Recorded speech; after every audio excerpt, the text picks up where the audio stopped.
Assalamualaikum warahmatullahi wabarakatuh. Baiklah, di sini saya akan menjelaskan atau akan memaparkan sedikit tentang konsep dasar filsafat pendidikan. Namun sebelumnya, perkenalkan, nama saya Anissa.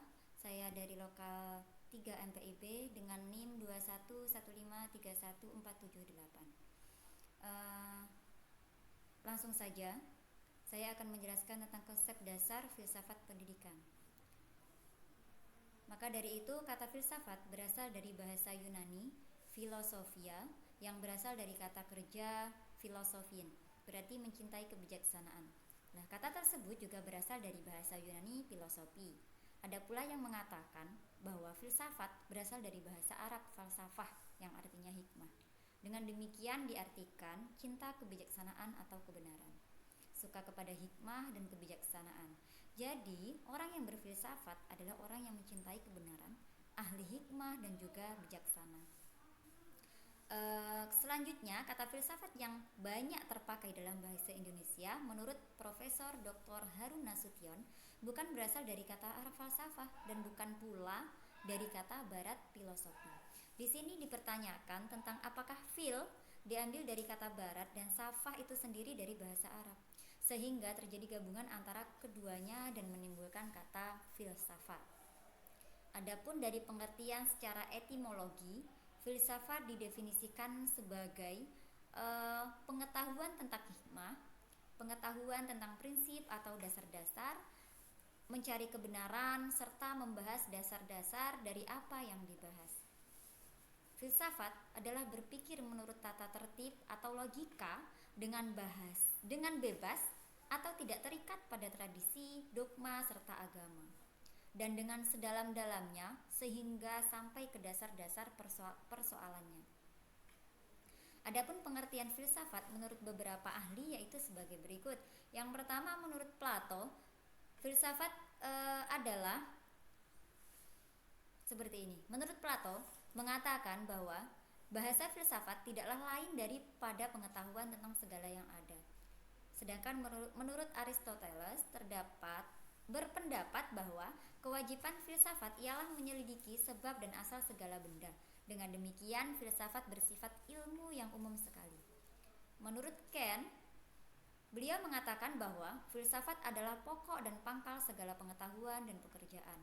Sedangkan menurut Fichte menyebut filsafat sebagai ilmu dari ilmu-ilmu, yakni ilmu yang umum yang menjadi dasar segala ilmu. Adapun menurut Ibnu Sina membagi filsafat dalam dua bagian, yaitu teori dan praktek.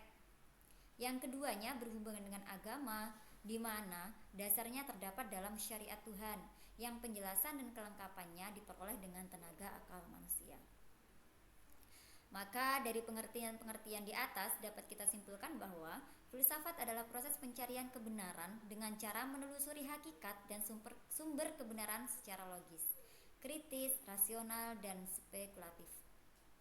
Adapun alat yang digunakan untuk mencari kebenaran adalah akal yang merupakan sumber utama dalam berpikir.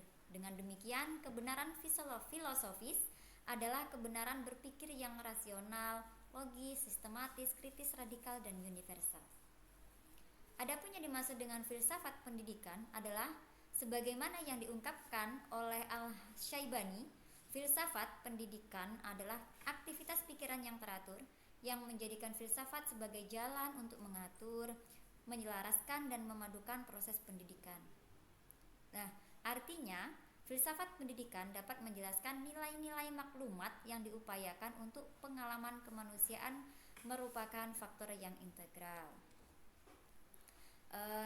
Sekarang kita masuk ke macam-macam aliran filsafat pendidikan. Adapun alirannya itu yang pertama ada aliran progresivisme. Aliran yang berpendapat bahwa pengetahuan yang benar pada masa kini belum tentu benar pada masa mendatang. Nah, tujuan pendidikan menurut aliran ini adalah pendidikan harus memberikan keterampilan dan alat-alat uang bermanfaat untuk berinteraksi dengan lingkungan yang berbeda dan proses perubahan. Adapun yang kedua itu ada aliran esensialisme, aliran yang didasarkan oleh nilai kebudayaan yang jelas ada sejak awal peradaban umat manusia.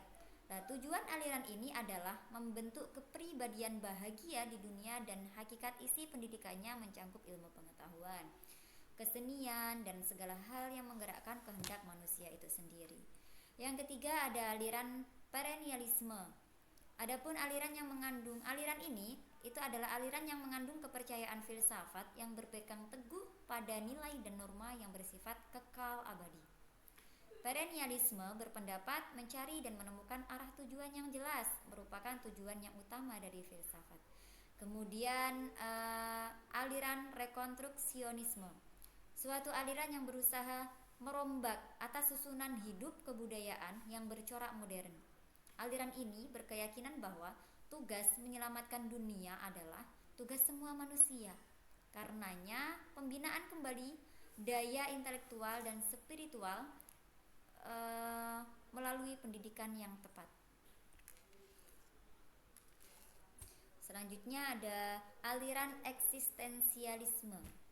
Pada hakikatnya aliran ini merupakan aliran filsafat yang bertujuan mengembalikan keberadaan umat manusia sesuai dengan keadaan hidup asasi yang memiliki serta dihadapi. Ini yang terakhir itu adalah aliran idealisme, aliran filsafat pendidikan yang berpaham bahwa pengetahuan dan kebenaran tertinggi adalah ide. Aliran idealisme merupakan suatu aliran yang menganggungkan jiwa.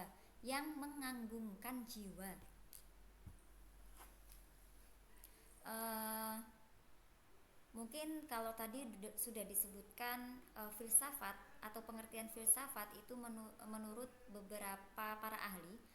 Di sini saya akan menjelaskan tentang tokoh pelopor filsafat pendidikan.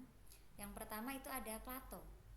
Menurut Plato, Plato itu sendiri merupakan seorang filosof yang aktif mengembangkan filsafat dengan mendirikan sekolah yang disebut akademis.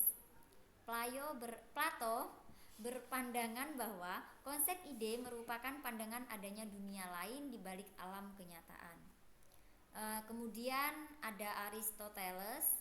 Aristoteles merupakan bapak ilmu yang beranggapan bahwa ilmu pendidikan dibangun melalui riset pendidikan. Ia berpandangan bahwa ilmuwan hendaknya menarik kesimpulan secara induktif dan deduktif. Kemudian ada John Amos Comenius.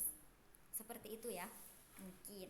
Seorang filosof pertama yang memperhatikan dan memberikan konsistensi terhadap orientasi pemikiran filsafat pendidikan. Ia berpandangan bahwa manusia itu diciptakan oleh Tuhan untuk Tuhan. Seperti itu.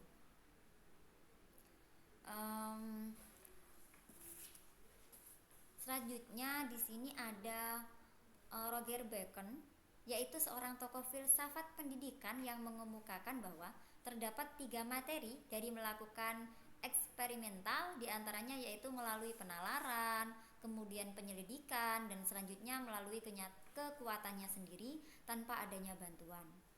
Terus di sini ada Ockham, bacanya Ockham gitu ya, yaitu menjelaskan tentang membandingkan 2 hal khusus yang dimana satu ada pengaruh tentang metode tersebut dan satunya tidak berpengaruh. Terus ada Johann dan Scotus, yaitu menerangkan sebuah metode induksi dalam bentuk persamaan atau dalam bentuk teknik analisis.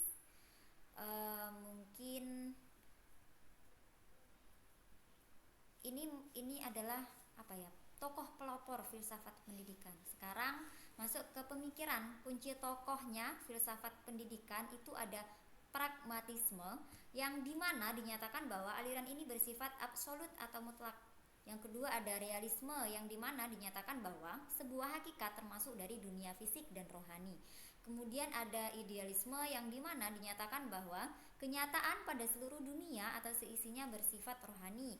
Aliran ini memandang bahwa nilai-nilai akan selalu bersifat tetap.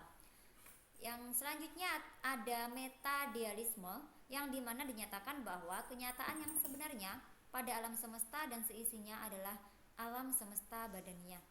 Kemudian ini yang terakhir adalah eksistensialisme, yang dimana dinyatakan bahwa aliran ini lebih memfokuskan pada pengalaman-pengalaman pribadi. Mungkin itu saja penjelasan atau pemaparan dari saya tentang konsep dasar filsafat pendidikan.